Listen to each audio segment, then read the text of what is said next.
방송에서 제공하는 부동산 정보는 투자 판단에 대한 조언입니다. 방송에서 제공하는 부동산 물건의 가치, 가격 상승 및 가격 하락에 대해서는 방송사에서 보장하지 않습니다.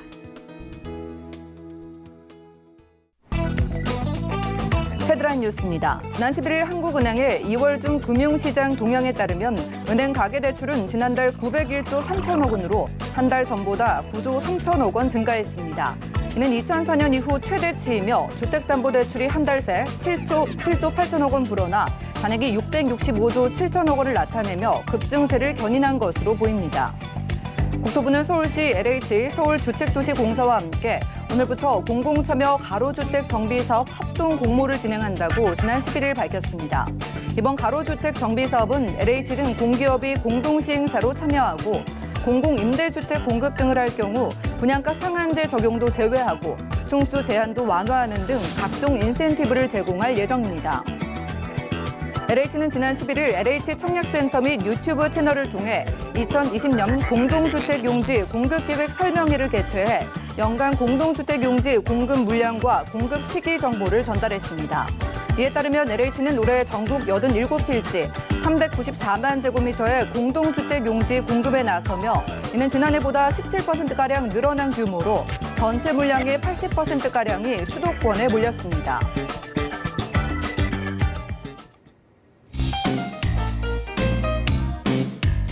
안녕하세요. 손에 잡히는 부동산 정보, 부동산 올인원의 민채합니다. 지난달 은행권의 가계대출이 크게 늘어났습니다. 지난해 12.16 대책이 본격화되기 전에 주택 매매 수요가 늘면서 부담대도 늘었고요. 이에 따라서 전체적인 가계대출의 증가세를 견인한 것으로 보이는데요. 일각에서는 이러한 비규제 지역을 중심으로 부동산 투자가 지속된다면 대출의 증가세도 쉽게 꺾이지는 않을 것이라고 분석을 하고 있습니다. 오늘 부동산 올인원 함께 하시면서 맞춤 투자 계획 세워보시고요. 전화, 문자 열려 있으니까 언제든지 연락 주셔서 전문가 꼼꼼한 상담 받아보시면 좋겠습니다. 우선 02-3153-2668번 활짝 열려 있고요. 또 무료 문자 번호 013-3366-0110번으로도 간략하게 메시지 남겨보시면 좋겠네요. 그리고 저희가 제공해드리고 있는 정보는 전문가들의 조언일 뿐 부동산의 가치와 수익률을 보장하지 않는다는 점 꼭 기억해 주시면 좋겠습니다. 그럼 본격적으로 부동산 올인원 출발할게요.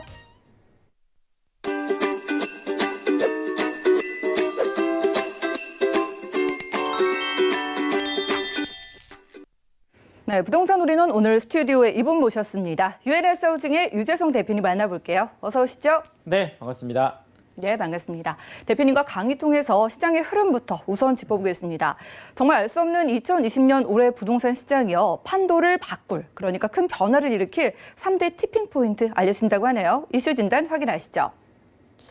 네, 지금 이제 3월 이제 들어가고 있는데, 자, 일단 3월에 지금 당장 그렇죠. 지금 이제 19일 정도 지금 예정이 되어 있는데, 그 아파트들이 이제 공시가격 예정 가격이 이제 발표가 됩니다. 물론 4월에 확정이 되겠지만. 자, 그러면 이제 예정 가격 나오고 나면 지금 매도인들이 지금 이제 어떻게 움직일지 좀 고민이 많아집니다.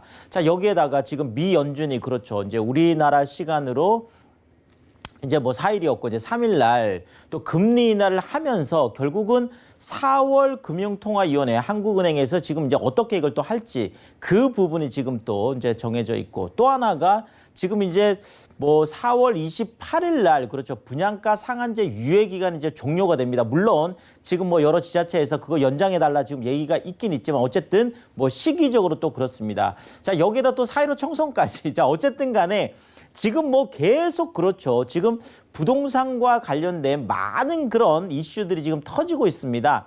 자, 이런 것들이 지금 올 부동산 시장에 티핑 포인트를 이제 가지고 올 수 있습니다. 자, 그 안에서도 제가 이제 3대라고 했는데 일단 부동산 시장을 움직이는 거는 우리가 이제 내생 변수를 얘기한다라면 아무래도 수요와 공급이라고 하는 가장 큰 변수가 되겠죠. 자, 또 하나의 외생 변수가 최근에는 많은 역할을 하죠. 그게 바로 정부의 규제라는 것인데 바로 이 내생 변수 두 개하고 외생 변수 그래서 수요와 공급 규제라는 이 세 가지 전체 부동산 시장을 움직이는 이 변수들의 지금 티핑 포인트들이 올 수 있겠다 이렇게 말씀드리면서 좀 구체적으로 보면 일단 수요 쪽에 티핑 포인트를 가지고 올 수 있는 것들은 뭐 아까 말씀드렸던 바로 이제 금리 인하 쪽이 되겠는데요.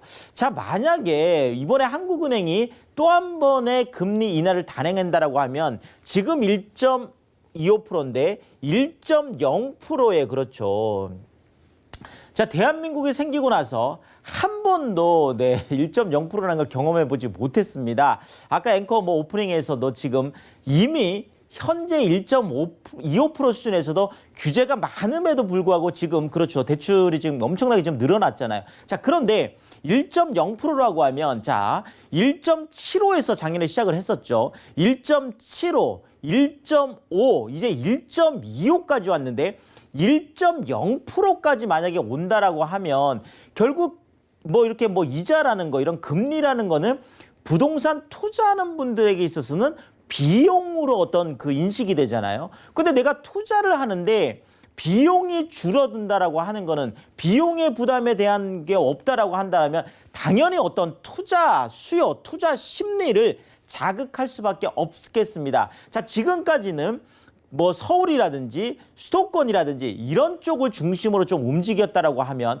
만약에 1.0%가 확정이 되고 만약에 그보다 더 낮은 이제 금리들이 만약에 진행이 된다라고 하면 이것이 좀 전국적으로 그렇죠. 확산될 수 있는 이런 가능성들이 있어서 이것이 또 하나의 수요 티핑 포인트를 가져올 수 있겠다 이렇게 말씀을 드리겠고요. 자, 공급적인 측면도 한번 보자라면 일단 분양가 상한제 그렇습니다. 네, 한다 그러다가 결국은 그래도 6개월 유예를 해준 거잖아요. 자, 그렇다면 4월 28일 날 지금 분양가 상한제가 만약에 실시가 된다라면 지금 현재 HUG하고 지금 계속 그 논의를 하고 있는 지금 뭐 개포주공 1단지라든지 둔촌주공이라든지 뭐 레미안 원밸리 같은 경우도 마찬가지고요.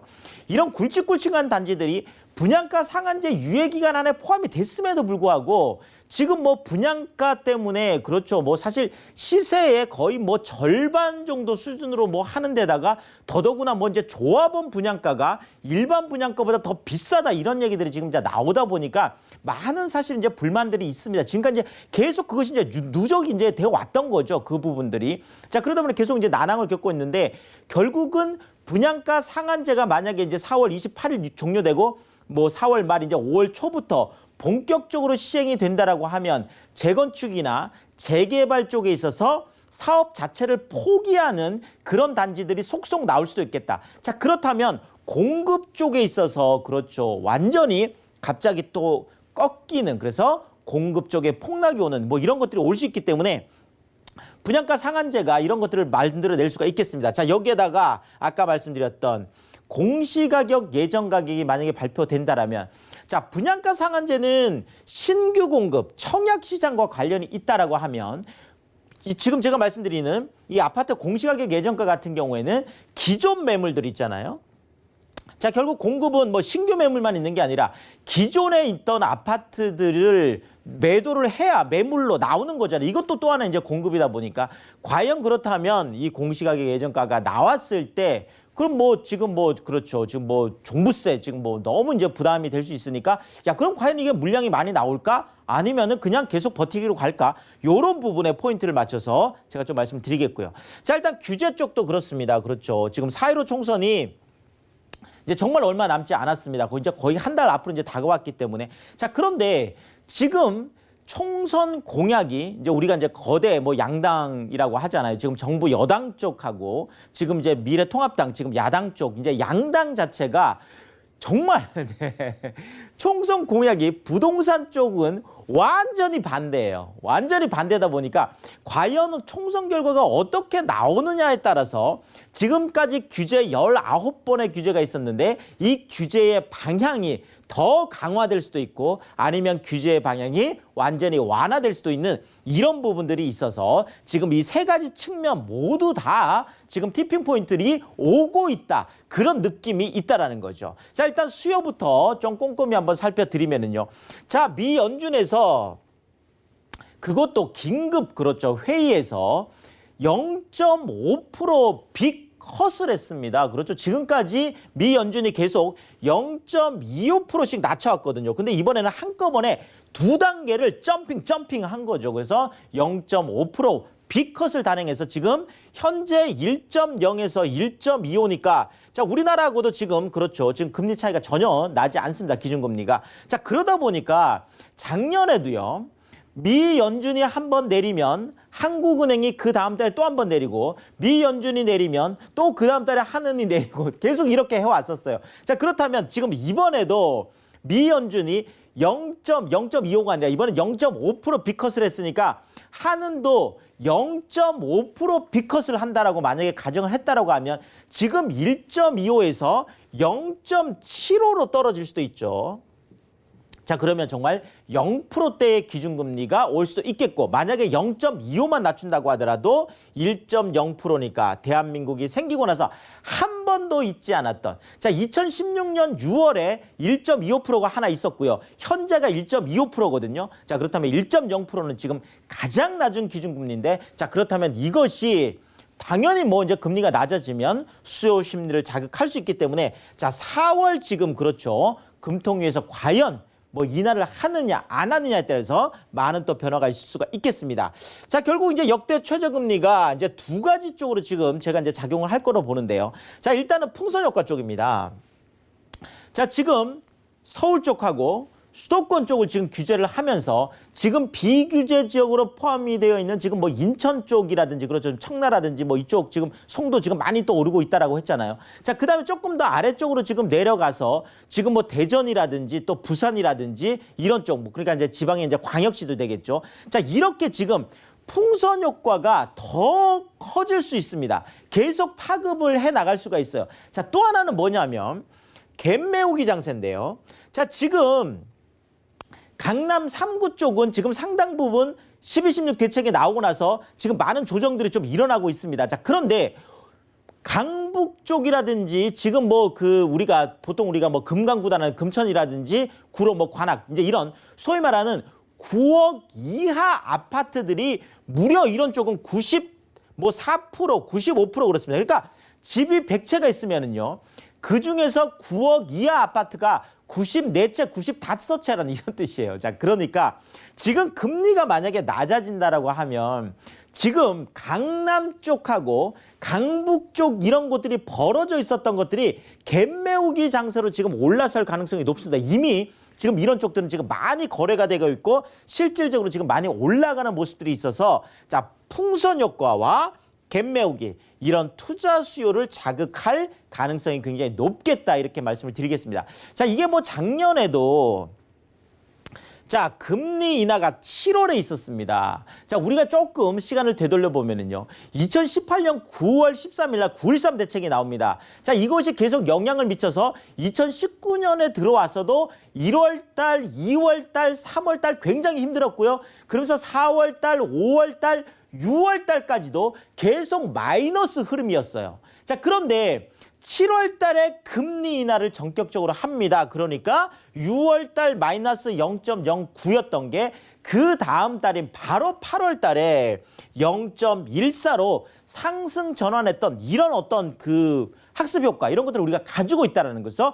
금리 인하라는 거는 부동산 가격 뭐 어떤 상승 또 심리적인 요인에 수요적인 요인에 많은 어떤 티핑 포인트를 좀 가지고 올 수 있다 이렇게 말씀을 드리겠습니다.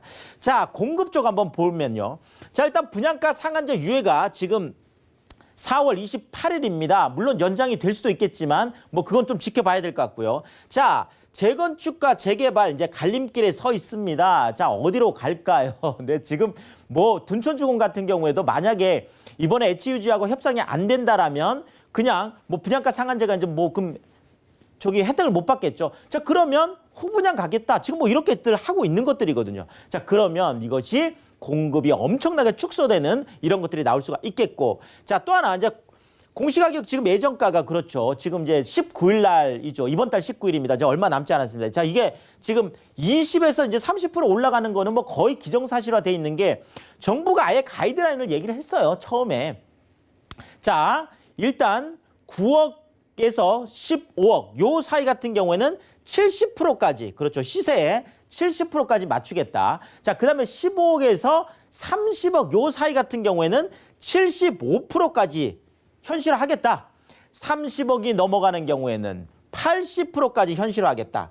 자, 이미 이렇게 가이드라인을 지금 정해놓고 공시가격 예정가가 지금 나오는 거기 때문에 20에서 이제 30%가 올라간다라는 거죠. 자, 그렇다면 자, 5월 달에 이제 종부세 그렇죠. 안 내려면 6월 1일 이전까지 그렇죠. 5월 31일까지 이제 등기 이전을 해야 됩니다. 자, 그렇다면 지금 예정가 나오면 3월 말 4월 초에 매물이 쏟아지느냐 안 쏟아지느냐 이게 이제 결정이 되겠죠. 자, 여기다가 6월에 또 양도세 이제 중과 유예가 끝납니다. 자, 그렇다면 12만 8천 채 여기에 해당하는 10년 동안 가지고 있었던 이 12만 8천 채가 이 이전에 과연 내놓을까 안 내놓을까. 자, 여기에 따라서 지금 신규 분양 쪽의 공급, 그다음에 기존 매물 쪽의 공급 이런 것들이 어떻게 결정되느냐, 어떤 흐름이 오느냐에 따라서 그렇죠. 티핑 포인트가 오고 있다라는 거죠.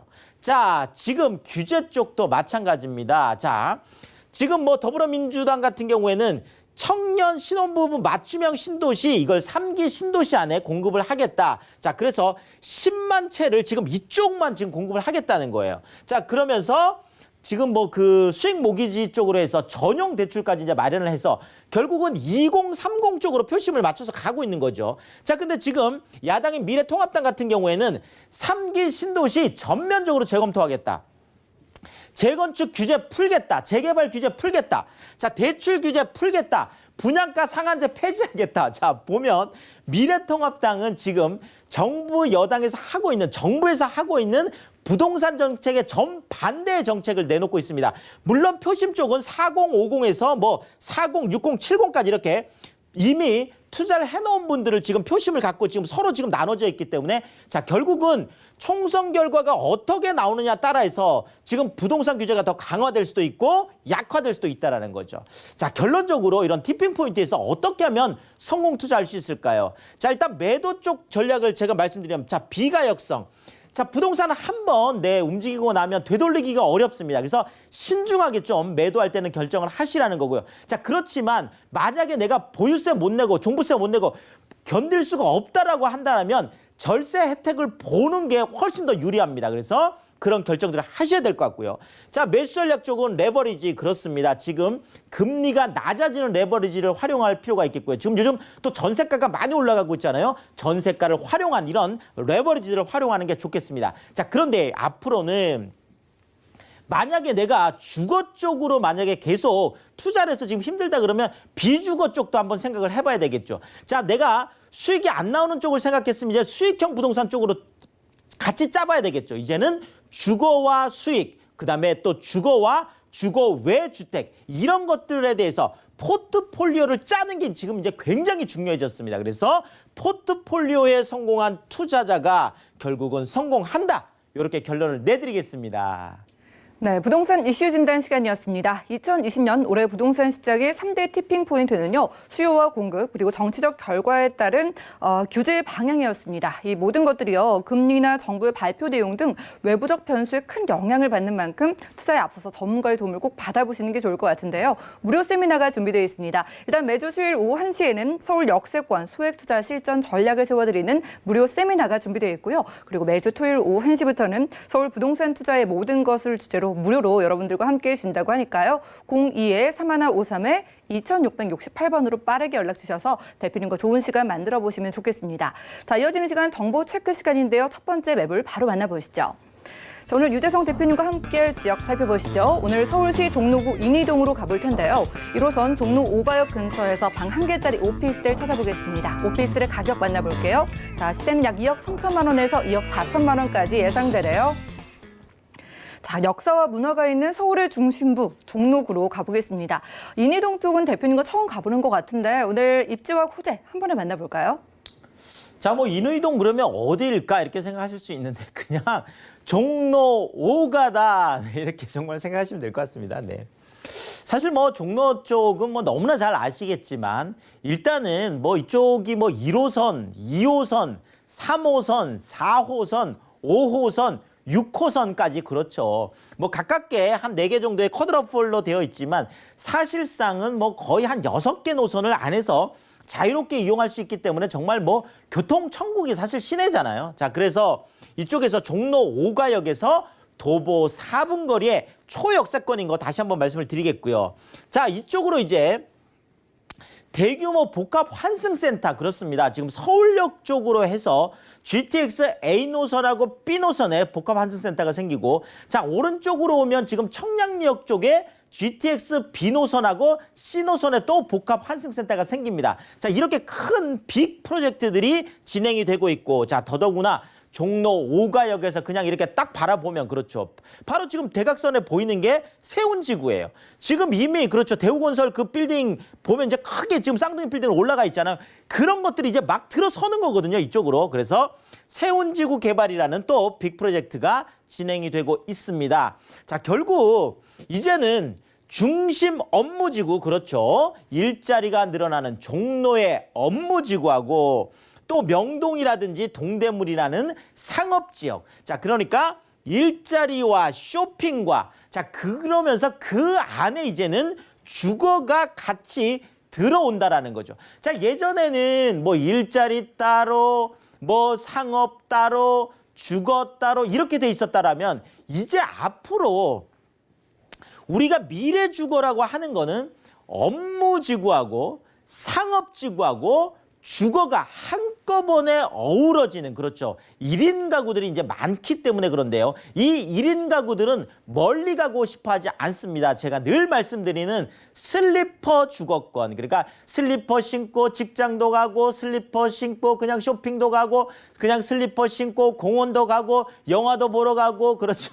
네, 식당도 가고, 뭐 이런 어떤 슬세권이라는 이런 것들이 이제 중요한 개념으로 떠오르는데, 그 안에 지금 공급되는 게 바로 아파텔이다. 그렇죠. 그러니까 1인 가구들을 위한 그런 공동주택, 1인 가구를 위한 아파트, 그렇죠, 1인 가구를 위한 그런 오피스텔, 그래서 아파트 같은 오피스텔, 그렇게 해서 아파텔이다, 이렇게 얘기를 해서 지금 최근에 엄청나게, 그래서 중심 상업지역 안에서 곽강을 받고 있는 그런 주거 형태가 되겠습니다. 자, 지도를 보면 조금 더 편하실 것 같은데요. 자, 종로 5가역은 그냥 팔방미인이다, 제가 이렇게 소개를 해드리고 싶습니다. 자, 일단 바로 여기죠. 자, 일단 뭐 나오면, 야, 정말 뭐 이렇게 그 궁궐들을 걸으면서, 뭐 내 집 앞에 그냥 궁궐이 내 공원인 거예요. 자, 종묘공원, 창경궁, 창덕궁, 뭐 경복궁까지, 그렇죠. 자, 내가 쇼핑을 가고 싶다. 자, 명동, 동대문, 그렇죠. 자, 요즘 또 젊은 1인 가구들 또 재래시장 가는 것도 좋아요. 대규모 광장시장, 방산시장, 중부시장 줄줄이 다 있습니다. 자, 여기에다가 자, 또 대학로 쪽에 뭐 대학 공연들, 문화 콘텐츠들, 뭐 명동도 그렇지만 어마어마하잖아요. 자, 또 아프면, 그렇죠, 바로 서울대병원 여기 있습니다. 자, 더더구나 지금 여기는 해와경찰서 지금 바로 이제 가까이 있는데, 자, 치안이나 뭐 보안 이런 것도 더 뭐 말할 게 없겠습니다. 자, 여기에다가 아까 말씀드렸던 세운지구라고 하는 어마어마한 지금 13만 2천 평의 어마어마한 지금 개발들이 지금 계속 이루어지고 있는 이런 것들이 일어나고 있죠. 자, GTX A 노선, B 노선이 들어오고 있는 서울역 쪽에 복합 환승센터 생기죠. 자, 오른쪽에, 그렇죠, 또 GTX B 노선, C 노선 들어오는 청량리역이 생기죠. 자, 이쪽 서울역까지 5정거장, 청량리까지 5정거장, 그 안에 모든 것들이 다 있습니다. 자, 그래서 앞으로 이런 종로 쪽의 대규모 상업지역들, 이런 쪽으로 많은 변화들이 있다라는 거, 그래서 우리가 그 안에 투자할 필요가 있겠다, 이렇게 말씀드리겠습니다. 네, 무려 6개의 노선을 이용할 수 있다고 하니까 이 교통의 천국이라는 말이 무색하지 않은 것 같아요. 자, 미래의 주거 스타일에 맞춰서 소형 오피스텔 찾아주셨습니다. 전략 세워볼게요. 자, 이런 상업지역 안에요. 그렇죠. 스튜디오 타입의 뭐 안에 다 있는 거죠. 거실, 주방, 뭐 욕실, 뭐, 예, 네, 방까지, 네, 이런 풀옵션으로 되어 있는 그런 주거용 오피스텔, 아파텔이 되겠고요. 자, 광화문에 한 70만 명, 동대문에 한 15만 명, 이런 직장인들이 있는데, 자, 여기에 1인 가구 비율이 무려 46%나 됩니다. 그러니까 100만 명이 만약에 산다라고 하면 그 안에 뭐 46만 명이 1인 가구라는 거예요. 자, 근데 이 1인 가구들도 나도 새 집에 살고 싶어요. 이렇게 말을 하고 있는데도 불구하고 새 집이 없다라는 거죠. 지금까지 공급이 안 됐었으니까요. 자, 이 안에 10년 내에 신축 비율이 7%밖에 되지 않습니다. 그런데 바로 제가 추천드리는 게 이 상업지역 안에, 그렇죠, 종로 한복판에 신축이라는 거 다시 한번 강조드리겠습니다. 네, 1인 가구가 절반 가까이 되는 종로 5가역에서 신축이 없다고 하는데 이쪽에서 신축 오피스텔 저희가 만나볼게요. 원룸 기준으로 시세가 어느 정도 될까요? 자, 일단 뭐 종로 쪽도 지금 뭐 상업지역이다 보니까 어마어마하게 비쌉니다. 한 2억 8천, 2억 9천까지 가고 있는데 여기는 아직까지 기회가 있습니다. 2억 3천에서 2억 4천 정도, 180세대 주상복합 대규모임에도 불구하고 이렇게 지금 경쟁력 있는 가격이 있습니다.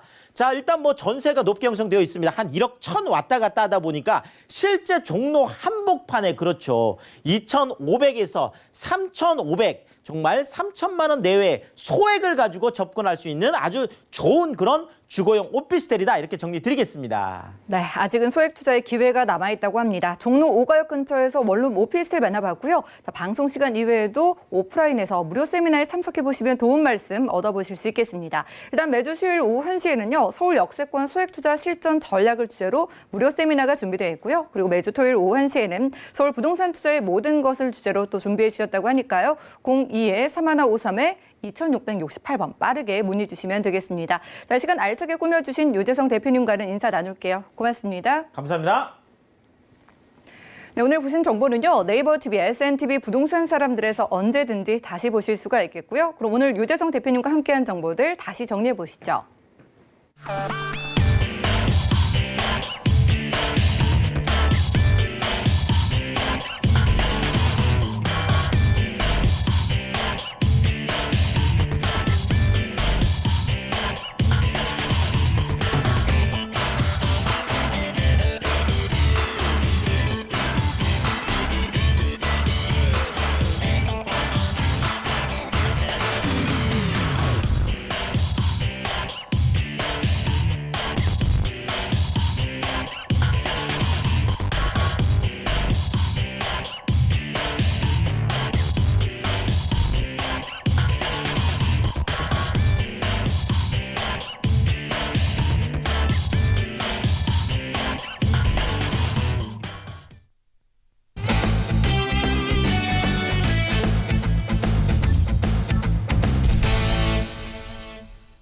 네, 부동산 시장에 대해서 올바르게 이해하려면 정확하고 빠른 정보가 필요하겠죠. 오늘 부동산 올인원과 함께 하시면서 부동산 시장 소식과 또 투자 포인트까지 알차게 챙겨보시면 좋을 것 같습니다. 여러분들께 좋은 부동산 소개해드려 오늘 이분 나와주셨는데요. 부동산 미디어 그룹의 김대진 이사님 모십니다. 어서 오시죠. 네, 안녕하십니까. 예, 반갑습니다. 오늘 살짝 보니까요. 두 지역이 좀 가까운 곳에서 준비해 주신 것 같은데 각각 포인트부터 짚어주실까요?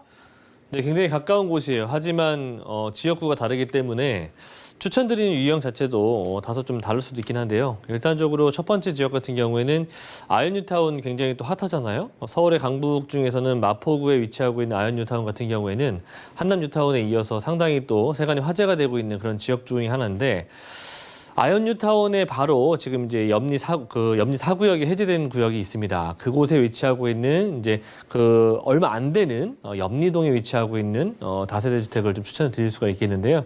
아무래도 사구역이 이제 해제가 되었기 때문에 어떤 형태로든 좀 다변화되는 그런 가능성이 또 돋보이기 때문에 그런 부분들 희소성 부분에서 좀 추천을 드릴 수가 있겠고요. 그리고 두 번째 같은 경우에는 이제 창천동인데요. 서대문구로 들어가는 창천동, 예, 마포구에도 비슷한 이름을 가지고 있는 지역이 있어요. 창전동이라고 있는데 뭐 서로 길 하나 차이를 가지고 창전동과 창천동으로 분류가 되죠. 하지만 창천동 같은 경우에는 같은 홍대 입구역을 이용할 수가 있겠지만 비교적 마포에 비해서 현저하게 그 토지의 가치가 조금은 좀 저평가되어 있기 때문에 분양가라든지 주변의 부동산의 가격대들이 다소 좀 저평가되어 있는 그런 국면입니다. 그렇기 때문에 추천드릴 수 있는 두 가지 측면으로 한번 두 가지의 매물 또는 지역을 선정해 봤습니다. 네, 좋습니다. 가까이에 붙어있지만 매력은 다른 지역이라고 하는데요. 첫 번째 지역부터 살펴보시죠. 자, 부동산 정보체크 김대진 이사님과 첫 번째로 주목할 지역은요. 서울시 마포구 염리동인데요. 2호선 이대역 주변에서 방 2개짜리 다세대 주택을 소개해 준다고 합니다. 가격 만나볼게요. 자, 시세는 약 3억 7천만 원에서 3억 8천만 원까지 예상되래요. 자, 마포구에서 염리동이라고 하면 좀 낯서실 분도 있을 것 같은데 이대역 근처인 것 같습니다. 이 지역 뭐 입지라든가 주변의 생활 인프라부터 살펴주시죠. 네, 일단은 염리동인데요. 마포구 염리동 하면은 일단 아현뉴타운에 편입되어 있는 그런 지역이에요. 일단 기본적으로 제가 왜 이쪽에 위치하고 있는 염리동을 좀 추천드리냐면, 자, 일단 서대문구 마포구가 서북부 지역에서는 중환 인구 증가 추세율이 상당히 높이 평가되고 있는 지역 중에 하나인데요. 서울시 대비 서대문구 마포구 같은 경우에는 주간 인구 비율이 상당히 더 높다. 유동 인구성, 또 유입 인구가 상당히 높다라고 말씀드릴 수 있는 부분들이고요.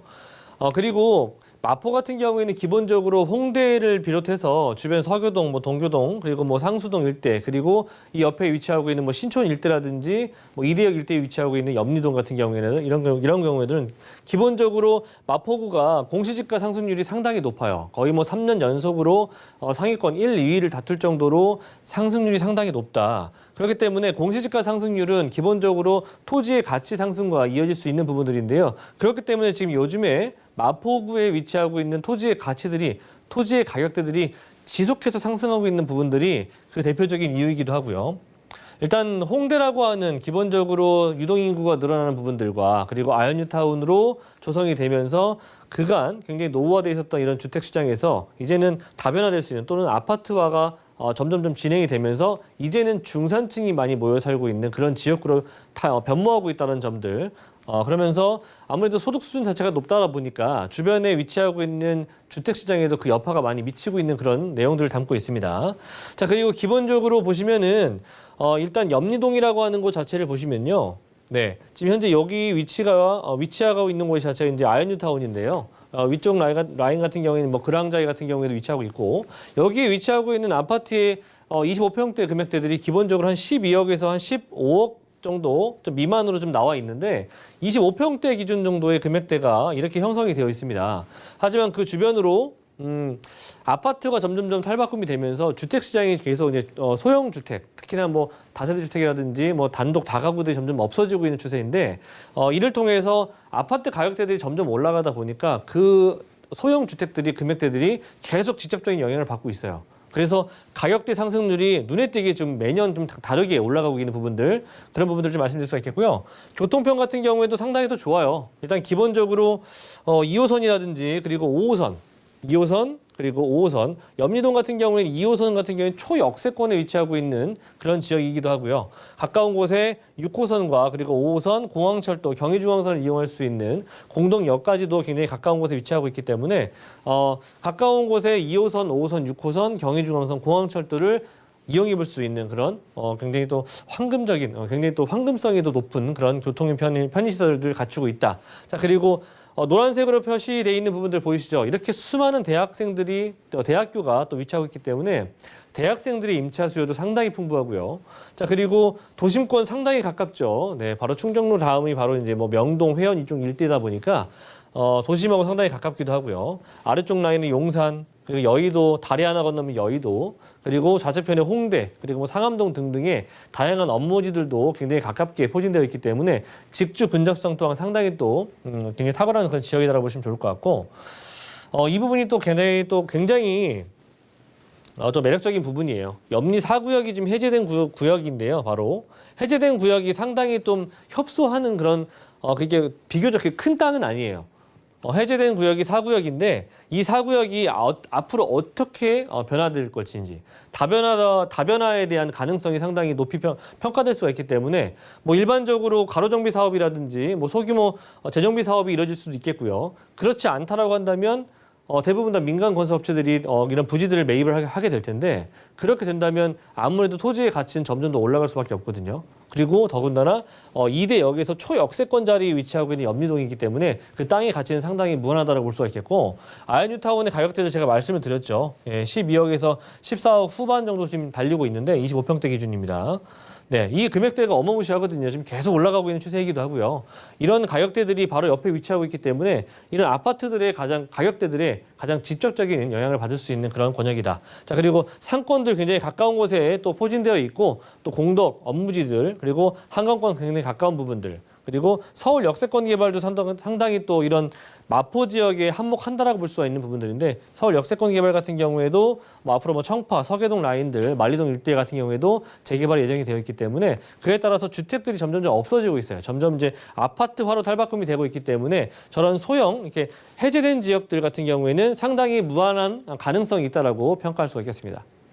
네, 마포구의 집값이 해마다 빠르게 오르고 있다고 하니까 저희도 서둘러서 쫓아가 보도록 하겠습니다. 상권이 좋은 곳 이외에도요, 호재가 있기 때문에 가격이 오르는 걸 텐데요. 어떤 개발 호재 있을까요? 네, 마포는 지금도 상당히 녹지율이 상당히 또 뛰어나기도 하고요. 그리고 한강권에 굉장히 가깝기 때문에 아무래도 많은 사람들이 찾는 거주 선호도 상당히 높은 지역이에요. 자, 하지만 이제는 그 마포구의 당일리에 위치하고 있는 화력발전소 같은 경우에도 이렇게 초대형 규모의 대규모 녹지 공간을 앞으로 예정이 되어 있습니다. 지금 1980년도대에 지어져 있는 화력발전소인데요. 이 화력발전소를 지하로 내리고 지상부에 대규모 공원화를 또 예정을 하고 있기 때문에 아무래도 마포에 거주하고 있는 사람들의 삶의 만족도가 또 올려줄 수 있는 주거 삶의 질을 올려줄 수 있는 그런 부분들을 담고 있고요. 자, 그리고 마포 같은 경우에는 젊은 층들이 많이 거주하기도 하고 유동인구도 상당히 많지 않습니까? 이런 이유이기 때문에 마포 같은 경우에는 앞으로 이제 블록체인의 마스터 플랜을 담고 있는 창업 지원 센터들이 많이 속속들이 들어설 예정입니다. 개포와 그리고 마포에 총 200여 개의 기업의 집적 단지를 조성할 예정이고요. 뭐 블록체인 인재 같은 경우에는 총 한 760여 명 정도를 예상할 수가 있겠고, 뭐 말 그대로 일자리가 늘어나는 그런 내용들을 담고 있는 마포구의 개발 소식이라고 보시면 좋을 것 같고요. 자, 그리고 마지막 같은 경우에는 아이언뉴타운. 지금 아이언뉴타운 같은 경우에는 총 10여 개 기업, 10여 개의 지역으로 묶여 있는 지역들인데 10여 개가 다 거의 우리나라의 레노라는 브랜드 아파트들입니다. 앞으로 2014년도에서부터 2022년도까지 총 철거와 이주를 앞두고 있는 내용들을 담고 있는데 총 18,500여 가구, 그리고 이 안에 한남뉴타운에 이어서 강북에 가장 좀 급부상하고 있는 그런 뉴타운 단지라고 보시면 좋을 것 같아요. 자, 이 뉴타운 중심 아무래도 소득 수준 자체가 상당히 높고 그리고 금액대가 거의 뭐 20억 원에 육박할 정도의 금액대를 가지고 있다 보니까 아무래도 중산층 분들이 많이 거주하시는 그런 단지가 될 것입니다. 이를 통해서 주변으로 뭐 이대라든지 신촌역 주변으로 웨딩 거리들이 지금 현재 점점 학원가로 지금 탈바꿈이 돼가고 있고요. 학원가를 인해서 앞으로 이제 학군이 굉장히 또 뛰어나게 받쳐줄 수 있는 그런 지역으로 변모하고 있는 지역입니다. 자, 그런 곳에 위치하고 있는 염리 4구역, 여기에 위치하고 있는 다세대지 또는 오피스텔들을 좀 추천을 드릴 수가 있겠고요. 앞으로 교육 특구가 좀 예상이 되고 있기 때문에 3룸이라든지 또는 대형 투룸들 이런 형식으로 좀 투자를 미리 선정해 보시는 것이 좋지 않겠나 말씀드릴 수가 있겠습니다. 네, 개발 호재들까지 저희가 점검을 하고 왔습니다. 마포구 염리동 쪽이 아파트로 다 변화하고 있다고 하니까 이런 투룸 다세대 주택은 좀 귀하지 않을까 싶은데요. 지금 이대역 근처에서 시세가 어느 정도 될까요? 네, 일단은 금액대가 아직은 4억 원이 넘지 않고 있기 때문에 상당히 좀 들어가 보시기가 그렇게 부담스럽지 않은 금액일 거라고 보시면 좋을 것 같습니다. 투룸 정도 기준으로 보셨을 때 한 14평 정도 나오는 투룸을 기준으로 보셨을 때 3억 7천에서 3억 8천 정도 지금 형성이 되어 있고요. 그리고 금액 같은 경우에는 그 임대 금액, 주변 전세가가 또 상당히 높습니다. 워낙에 집주 근접성과 임차인이 완전 풍부하기 때문이죠. 자, 3억 2천에서부터 3억 3천까지도 형성이 되어 있기 때문에 전세 안고 투자하셨을 경우에는 5천만 원 정도의 금액이 필요하시다. 자, 그리고 월세를 희망하시는 분들 같은 경우에는 월세도 워낙에 잘 나가는 지역이기도 합니다.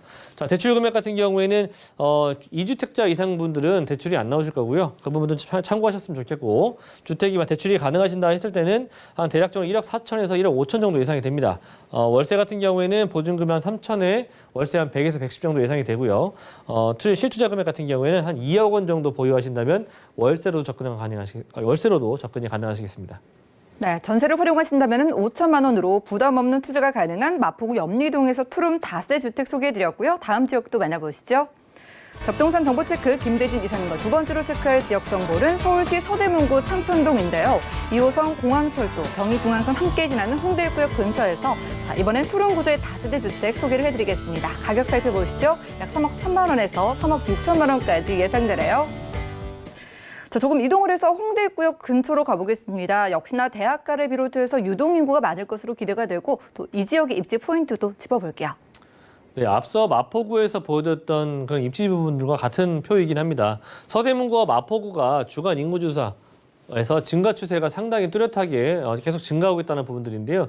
일단 삶의 만족도가 상당히 높고 아무래도 편의시설 또는 유명 명소거리 이런 부분들이 잘 갖춰져 있기 때문에 많은 사람들이 찾는 지역이기 때문이라고 보시면 좋을 것 같아요. 자, 그중에서도 두 번째 시간 같은 경우에는 서대문구를 조금 좀 제가 집중적으로 좀 조명해 보도록 하겠는데요. 서대문구도 마찬가지로 마포구와 같은 비율적으로 주간 인구 비율이 상당히 높은 지역입니다. 즉 유동 인구가 상당히 더 높은 그런 지역이다라고 보시면 좋을 것 같고요. 즉 뭐 월세라든지 또는 유동 인구가 많기 때문에 임차 전세 임차라든지 월세 임차를 놓으시기 상당히 또 매력적인 그런 장점으로 좀 부각될 수 있는 그런 지역이기도 합니다. 일단은 창천동 같은 경우를 좀 서대문구 창천동을 좀 위주로 보도록 하겠는데요. 일단 창천동 같은 경우에는 홍대 입구역의 위쪽에 위치하고 있는 지역입니다. 네, 바로 이 길 하나 차이로 아래쪽은 마포, 위쪽은 창천동, 서대문구로 들어가는데요. 비교적 이런 홍대 주변으로 뭐 서교동, 동교동, 상수동 일대에 비해서 아직은 현저하게 좀 저평가되어 있는 그런 국면이다. 보시면 좋을 것 같고 홍대 상권 중심으로 공시지가가 상승률이 굉장히 뚜렷하게 보여지고 있는데 뭐 매년 18% 이상으로 공시지가가 상승하고 있는 지역이기도 합니다. 그렇기 때문에 매년 땅값이 어마무시하게 올라간다는 그런 지역이라고 볼 수가 있겠는데요. 자, 보시는 것처럼 창천동 같은 경우에 주변에 위치하고 있는 곳 자체가 홍대 입구를 이용이 가능하시겠고요. 바로 도보로 한 4분에서 한 5분 정도로 이용할 수가 있는 그런 위치에 위치하고 있습니다. 기본적으로 철도망 같은 경우에는 2호선과 공항철도 그리고 뭐 5호선, 6호선, 경의중앙선을 이용할 수 있는 다중 역세권에 위치하고 있는 지역이면서 뭐 신촌역 같은 경우에 위치하고 있는 대형 연세 세브란스 병원 같은 경우에도 일단 삶의 만족도를 상당히 또 높일 수 있는 그런 의세권에 위치하고 있는 그런 지역이기도 하고요. 자, 그리고 창천동 주변으로 보신다면은 바로 홍대 입구 옆에 위치하고 있는 연남동의 카페거리, 연터럴파크라고 할 수 있는 부분들과 걸어서 도봉거리 5분 거리 이내로 연터럴파크의 이런 그 산책이라든지 여가 활동을 상당히 즐길 수 있는 그런 내용들도 담고 있고요. 바로 아래쪽에 위치하고 있는 홍대 패션의 거리라든지 그리고 뭐 신촌역 같은 경우에도 도보권으로 사실 뭐 홍대 입구역에서 도보권으로 한 5분, 6분 정도면 신촌역을 더돌아갈 수가 있기 때문에 가까운 곳에 이제 현대백화점이라든지 그 바로 옆에 위치하고 있는 현대 멀티몰 그리고 뭐 그 아까 말씀드린 것처럼 그 바로 가까운 위쪽 라인으로 신촌 연대 세브란스 병원이 위치하고 있기 때문에 뭐 의세권 그리고 몰세권, 뭐 숲세권, 수세권 다 끼고 있는 지역입니다. 그렇기 때문에 일단 삶의 만족도가 상당히 높고 유동 인구가 풍부하고요. 대학생들 수요가 상당히 많이 차고 넘치는 지역이기 때문에 임차 활동하시기에 공실 걱정 없는 가장 대표적인 지역구 중에 하나라는 점 말씀드리고 싶습니다. 이렇게 차고 넘치는 좋은 입지에도 불구하고 이곳 서대문구 창천동이 주변 지역에 비해서 저평가되어 있다고 합니다. 이렇게 저평가되어 있는데 호재까지 있다면 투자를 좀 생각을 하실 것 같은데요. 핵심되는 호재들 어떤 게 있을까요? 네, 일단은 상권이 매년 들어서 확장이 되고 있는 부분들 그리고 그 확장이 되고 있는 명소들로 하여금 사람들이 많은 유동인구가 발생되고 있는 부분들인데 자, 이런 것들은 기본적으로 주변에 임차 가격의 상승으로 이어질 수 있는 부분들이 같이 따라오게 돼 있습니다. 자, 유동인구 하루 20만 명이 달할 정도로 마포구의 유동인구가 상당히 어마무시하다고 볼 수가 있는 부분들인데 연남동 카페거리 확장이 돼가고 있고요. 홍대 패션의 거리 확장이 돼가고 있고요. 과거에는 이렇게 연남동과 홍대 거리 정도 수준밖에 없었다면은 이제는 망리단길까지도 지금 조성이 되어 있기 때문에 거기다 이제 상암동 DMC 라인들도 유명 명소로서 지금 다시 뭐 많은 사람들이 다녀가고 있죠. 그렇기 때문에 마포 같은 경우에는 경의선 숲길 확장 뭐 서울을 대표하는 유명 명소들이 계속해서 확장이 되고 있으면서 확장되는 거리로 하여금 주변의 임차 가격과 부동산의 가격을 지속해서 상승을 시키고 있는 부분들. 네. 그리고 뭐 이 말고도 사실 뭐 월드컵 대교 착공 소식이라든지 여러 가지의 또 내용들도 있긴 하겠지만 전체적으로 보신다면은 일단 명소가 점점 커지고 있는 확장되고 있는 연남동, 뭐 망원동, 홍대거리, 뭐 합정, 상수 등등등 이렇게 굉장히 뭐 이름만 들으면 다 아실 정도의 유명 거리들이 점점 지속적으로 확장되고 있는 부분들을 보실 수가 있겠고요. 지금도 교통편이 상당히 좋은 곳에 위치하고 있지 않습니까? 제가 앞서 말씀드린 것처럼 다중 역세권에 위치하고 있는 곳이라고 말씀드렸는데 이제는 서부광역철도가 앞으로 뭐 사실 뭐 부천에서부터 상암동을 거쳐서 뭐 마포구 안에 위치하고 있는 홍대 입구역까지 들어설 예정인데요. 서부광역철도 같은 경우에는 2013년도에 기본계획이 수립이 됐고요.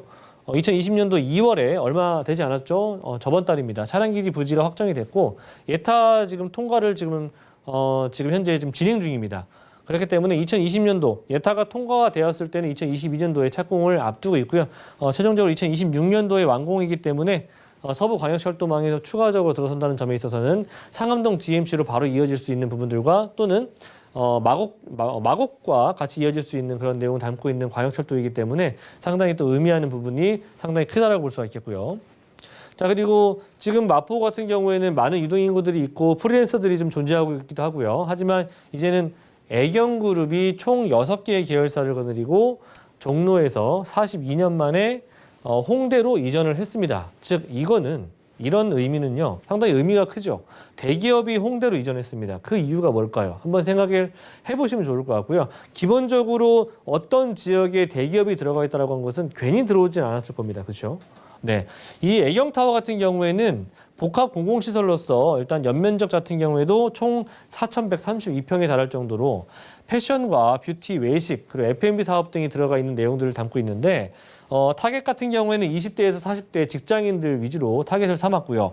유명 브랜드가 총 52개의 브랜드가 입점할 정도로 애경타워는 그 의미 자체가 상당히 크다라고 볼 수가 있겠고 홍대 입구역에 가보시면 이렇게 굉장히 큰 이런 통합 사옥이 위치하고 있습니다. 자, 업무 효율 능력을 좀 증대시키기 위해서 애경 계열사들이 하나로 통합을 해서 홍대로 이전한 것이고요.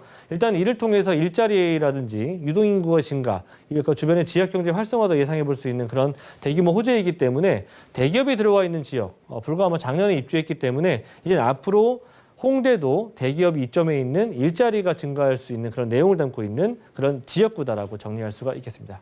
네, 이미 대표적인 상권으로 잘 알려져 있는 홍대 상권이 이렇게 더 커져가고 있다고 합니다. 이런 홍대 상권에서 생각보다 투자 금액이 좀 적은 것 같은데요. 어떻게 이런 금액이 나오는 걸까요? 네, 그렇습니다. 사실 마포 같은 경우에는요, 제가 앞서 말씀드렸죠. 마포구 같은 경우에는 지금 토지의 가치가 벌써 4,000대가 지금 넘었어요. 4,000대가 지금 넘어가 있는 상태이기도 하고 준주거나 상업지 같은 경우에는 더 높은 금액대를 형성하고 있는데 지금 기본적으로 평균의 가격대가 4,000대입니다. 하지만 창천동 같은 경우에는 비교적 마포에 비하면 조금은 아직은 3천만 원대 지금 형성이 되어 있기 때문에 그렇기 때문에 금액 자체가 상당히 저평가되어 있는 금액대로 나올 수밖에 없죠.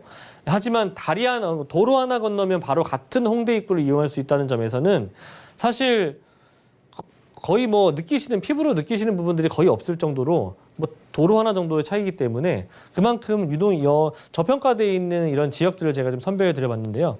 일단 주변에 투룸 같은 경우에는 3억 1,000에서부터 3억 6천까지 네, 크기별로 12평에서부터 14평 정도의 지금 평수대를 가지고 있는 지역이라 보시면 좋을 것 같고 이 정도 금액대 형성이 되어 있습니다. 앞서 말씀드린 염리동이나 마포구 신촌 이런 데 같은 경우에는 지금 기본적으로 3억대, 8, 9천대 정도 나오는 그런 금액대이기 때문에 서대문구 창천동하고 비교적 금액이 좀 비교가 되시죠. 네.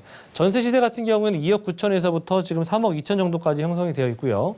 이를 통해서 투자하신다면은 비교적 적은 금액, 2천에서 4천만 원 정도 금액이면 충분히 투자가 가능하시겠다. 자, 그리고 월세 시에는 지금 월세도 상당히 많은 분들이 문의하고 있다고 합니다. 네, 홍대 입구역이기 때문이기도 하고 공항철도 라인들이 있기 때문에 일단 외국인들의 그런 다양한 게스트하우스 형식으로 많이들 돌리시는 분들이 있기 때문에 많이들 문의하신다고 하시는데 월세 수요는 걱정하지 않으실 정도로 상당히 풍부하다고 합니다. 자, 월세 같은 경우에는 월세 2천만 원, 보증금 2천이나 3천만 원 정도 예상이 되고요. 월세 같은 경우에는 90에서 100에서 굉장히 보수적인 금액을 잡았고요. 120만 원 정도까지 나온다고 하시는데 좀 보수적인 금액으로 봤을 때는 한 100만 원 정도가 예상이 됩니다. 자, 그리고 대출 금액 같은 경우에는 말씀드린 것처럼 물론 오피스텔도 위치하고 있지만 다세대 같은 경우에는 2주택자 이상부터는 대출이 안 나오기 때문에 그런 부분 참고해 보시면 좋을 것 같고요. 대출이 가능하시다면 1억 5천에서부터 1억 7천 정도 가능하시기 때문에 실질적 투자 같은 경우에는 한 1억 4천, 5천 정도대에 보유하고 계신다면은 월세 투자도 충분히 가능한 그런 지역 되겠습니다. 네, 바로 옆에 가까이 붙어있는 마포구와 비교를 했을 때 가격 경쟁력이 있는 서대문구 창천동의 투룸 다세대 주택 소개해드렸고요. 자, 이렇게 소액 투자, 좀 전망이 밝은 지역에 투자를 원하시는 분들은요, 무료 세미나에 참석을 해보시면 좋겠습니다. 주제는 투자는 타이밍이다. 4년 안에 회수할 수 있는 소액 투자고요. 매주 일요일 오후 1시부터 열리는 무료 세미나입니다. 딱 10명까지만 참석이 가능하다고 하니까요. 02-3153-2668번 아래 번호로 빠르게 문의 주시면 도움 드릴게요. 자, 시간 꽉 채워주신 김대진 이사님과는 여기서 인사 나누겠습니다. 오늘 고맙습니다. 감사합니다. 오늘 소개해드린 정보는요, 네이버 TV, SNTV 부동산 사람들에서 언제든지 다시 보실 수가 있겠고요. 그럼 오늘 김대진 이사님과 함께한 정보들 다시 한번 확인하시죠.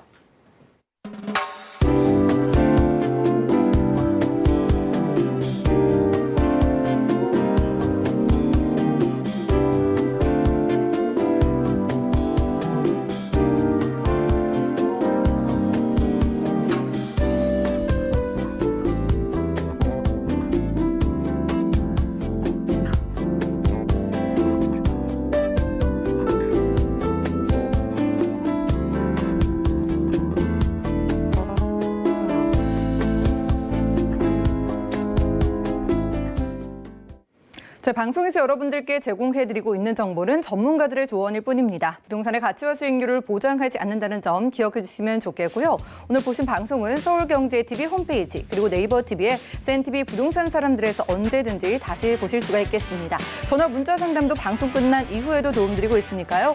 02-3153-2668번 또 무료 문자 번호 013-3366-0110번으로 언제든지 편안하게 문의 주시기 바랄게요. 오늘도 함께해 주신 여러분 고맙습니다.